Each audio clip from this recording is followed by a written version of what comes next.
اب وہ زمین ہو کہ گھوڑے ہو کہ وہ جائیداد ہو کہ وہ کافروں کے سامان ہو جنگ کے میدان میں جو چھوڑ کر کے جائیں، وہ مال غنیمت کہلاتا ہے۔ اور یہ ما افاء اللہ، جس میں کوشش نہیں ہوئی ہے، محنت نہیں ہوئی ہے، یہ مال فے کہلاتا ہے۔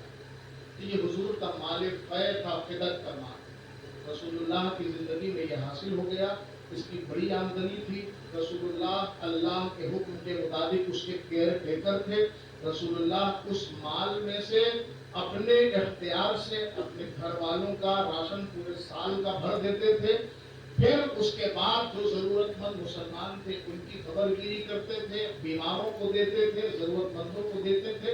حضور جب تک حیات رہے اس طریقے سے خرچ کرتے رہے۔ اس مال کو ایسے ہی حضور خرچ کرتے رہے۔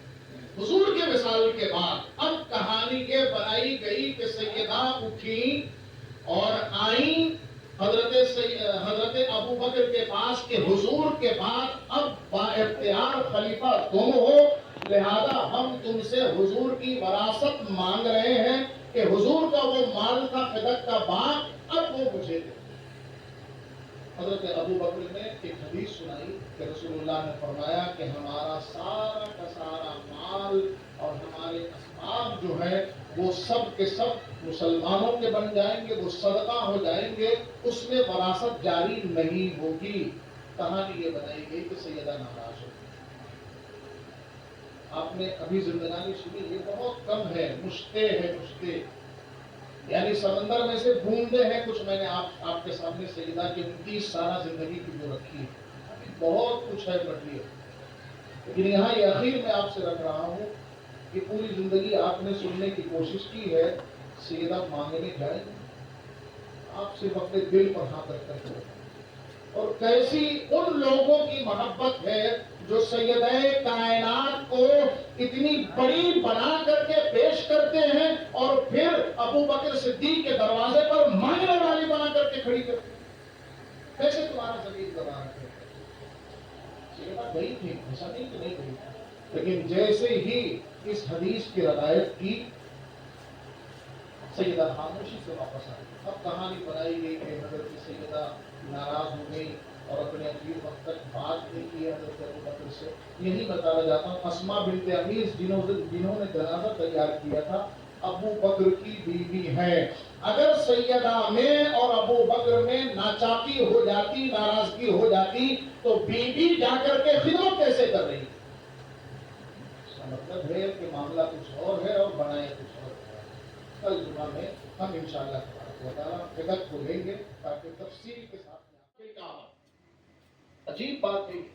فزت برب الکعبہ، خدا کی قسم، رب کعبہ کی قسم، علی کامیاب ہوگا۔ اپنے آپ کو کہہ رہے ہیں کیا کامیابی؟ کون سی کامیابی؟ فزت برب الکعبہ، رب کعبہ کی قسم میں کامیاب ہو گیا۔ کیا کامیابی جانتے ہیں؟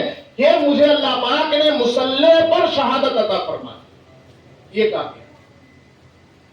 حسن سے کہا کہ مجھے کسی مسلمان نے تو نہیں مارا؟ کہا نہیں، خارجی ہے، ابن ملجم۔ کہا اچھا ٹھیک ہے، اسے ابھی جیل میں بند رکھنا، اگر میرا یہ زخم ٹھیک ہو گیا، فوراً جو ہے وہ طبیب آ گئے، سر کو باندھ دیا گیا اور آپ بات چیت کر رہے ہیں، آپ علاج و معالجہ شروع ہوا اور بات چیت کر رہے ہیں۔ امام حسن کو وصیت فرما رہے ہیں کہ دیکھو اس کے ساتھ میں اچھا سلوک کرنا، اچھے کپڑے دینا، اچھا کھانا دینا۔ یہ قیدی کے لیے کہہ رہے ہیں، قاتل کے لیے کہہ رہے ہیں، اچھا کھانا دینا۔ اگر میرا زخم ٹھیک ہو گیا تو پھر میں فیصلہ کروں، اور اگر میرا زخم ٹھیک نہیں ہوا، میں اسی زخم میں شہید ہو گیا، تو جیسے ایک بار اور ایک وار میں اس نے مجھے مارا ہے، ویسے ہی تم کرنا، ایک ہی بار میں اسے ختم کر دینا، تکلیف نہ دینا اس کو، ایک ہی بار میں ختم کر دینا۔ آخری کی اس وصیت پر عمل نہیں کیا جا سکا، اس کے ٹکڑے ٹکڑے کیے گئے، ٹوکرے میں رکھ کر کے اس کو جلا ڈالا گیا۔ غصہ تھا لوگوں کا، اس کو جلا ڈالا گیا۔ مصلی امامت پر آپ کو اللہ تبارک و تعالیٰ نے شہادت عطا فرمائی۔ انا للہ و انا الیہ راجعون۔ کیا مقام و مرتبہ تھا، کیا فضیلت تھی، امت کی کتنی رہنمائی فرمائی اور کتنے اچھے تھے خلفاء کے حق میں، یہ سب آپ نے سنا۔ اخیر میں ایک قصیدہ ہے میں آپ کے سامنے رکھنا چاہتا ہوں. علامہ اقبال جانتے ہیں نا آپ, ڈاکٹر سر علامہ اقبال. علامہ اقبال نے ایک مرتبہ انگلش گورنمنٹ سے, انگریز گورنمنٹ سے ریکمینڈ کیا, یہ درخواست کی کہ میرے استاذ ملا میر حسن, ملا آپ آج چڑھانے لگے ہو, ملا ایک علامہ سے اوپر کا لقب تھا, ملا میر حسن صاحب جو ہیں وہ میرے استاذ ہیں, ان کو شمس العلماء کا لقب دے دیا جائے, خطاب دے دیا جائے. یہ حکومت خطاب دیتی تھی, ان کو خطاب دے دیا جائے شمس العلماء. جیوری بیٹھی, چونکہ علامہ اقبال نے سفارش کی تھی, ریکمینڈ کیا تھا, جیوری بیٹھی اور علامہ کو بلایا گیا, اقبال کو کہا کہ ان کا کارنامہ